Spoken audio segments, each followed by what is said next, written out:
What do you think of Gen Z workers? Are they great workers? Are they bad workers? Are they tech savvy? Do they bring their parents with them to interview, as I recently read in a very troubling article? Whatever your perception is of Gen Z, in 2024, they're actually going to overtake boomers when it comes to percentage of people in the workforce. So it's time you get to know them a little better. In today's video, I'm going to talk a little bit about Gen Z, what they're looking for, and their habits in work. Let's go. So in 2024, Gen Z is actually going to overtake boomers for the percentage of the workforce here in America. And like millennials before them, Gen Z often are the victims of some unfair and unwarranted stereotypes. So in today's video, I'm going to talk through a few things regarding Gen Z and what they're actually like to work with. Now, if you're out there and you're not Gen Z and you're thinking, well, I've heard some negative things about Gen Z, I don't know if they're great to work with, you're actually not alone. Gen Z is worried about the way they are perceived. They have those same thoughts. About 34% of Gen Z is actually worried that the stereotypes about their generation are going to hurt their career. They're concerned they're not going to be hired and it's going to set them back on their career journey. There's tons of Gen Z who is actually very career focused and they feel they are unfairly stereotyped. And whether other members of Gen Z are do fit those stereotypes, there's many of them who go, well, that's not me. And this is probably going to hurt my career, especially early on as I'm looking for entry-level and mid-level positions. And the reality is those perceptions, them being worried about it actually hurting their career, they're not wrong. Those who were surveyed asked about Gen Z in a recent iHire survey, only 13% of them said they are committed to their career. That's a bit damning. If you're Gen Z and you are committed to your career, but the people hiring you think, oh, about 1 in 10 of them actually care about their career, that is going to hurt their interviews. But it's not all bad. About 71% of the people surveyed on Gen Z said that they are highly tech savvy, which is probably true. A common misnomer is that Gen Z isn't interested in in-office work. It couldn't be further from the truth. About 56% of them are actually interested in being in the office. That's their preferred way to work. So more than half of them want to be in person. They want to be learning from others. They want mentorship. They want to experience that type of benefit as they start their career. Now, about half of them want remote or hybrid work. So it is a bit of a mixed bag, but if you're thinking, well, 100% of Gen Z, they don't want to be in the office, they don't want to work, they don't want to be here, etc., that's inaccurate. Most of them do want to be in office. Now, iHire recently surveyed Gen Z, and when they're talking about what's important to them, one of the most important things to them are vibes.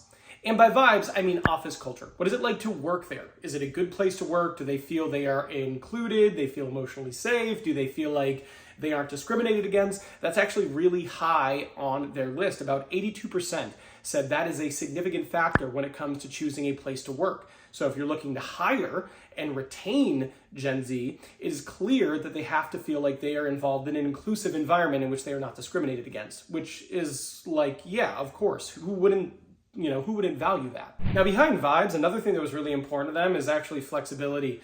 About 81.3% said they are looking for work-life balance and flexibility. Now, this doesn't necessarily mean working remote. This can just mean the understanding that, hey, if they have an appointment, if they have something going on, the ability to be flexible with their schedule. So maybe they come in early so they can leave early. Maybe they come in late so they can leave late.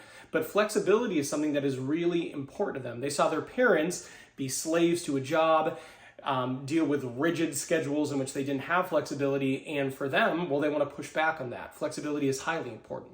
So not only is flexibility important, but how they do that work is important. Being able to work autonomously without someone breathing down your neck, without someone over your shoulder is also highly important to them. 37% said it is highly important to them that they have an autonomous work environment. They don't want to be micromanaged. They want to be able to self-direct their work. And while most people, when they think of Gen Z, they're like, well, they're looking for purpose and meaning. While that's true, salary is still the most important thing to them. About 83%, so the most important criteria when choosing a job is fair and equitable salary. Behind that, though, there are many other benefits they care about. Behind salary, the most important thing was health. They're looking for health insurance. 401k really matters. But interestingly enough, when it comes to the benefits they value most, cracking the top 5, probably for the first time, is mental health. About 34% say mental health is an incredibly important benefit they're going to seek out in employers. That is different from the generations that preceded them. But Gen Z, with their search for flexibility, for autonomy, they're also looking for mental health and well-being. So that's actually a really important benefit they're seeking in employers.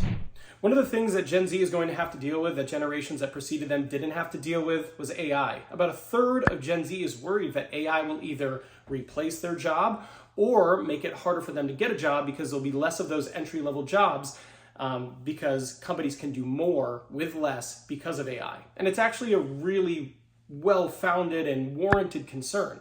That is certainly something that we're seeing play out right now today in 2024. It is one of the harder markets to get entry-level work because so many companies, one, are acting with trepidation, but they're also trying to do more with less, leveraging AI to replace some of these entry-level roles or have one person being able to do the work of 2 or 3. So many members of Gen Z are worried about AI, and probably rightfully so. Now, that's what Gen Z wants in the workplace, but are you curious, what do hiring managers want? What are they looking for in their people? Well, I made this video here, which gives you the number one thing that hiring managers are looking for right now when they are interviewing and hiring people. I know you were curious and you want to know what that is, so go watch the video.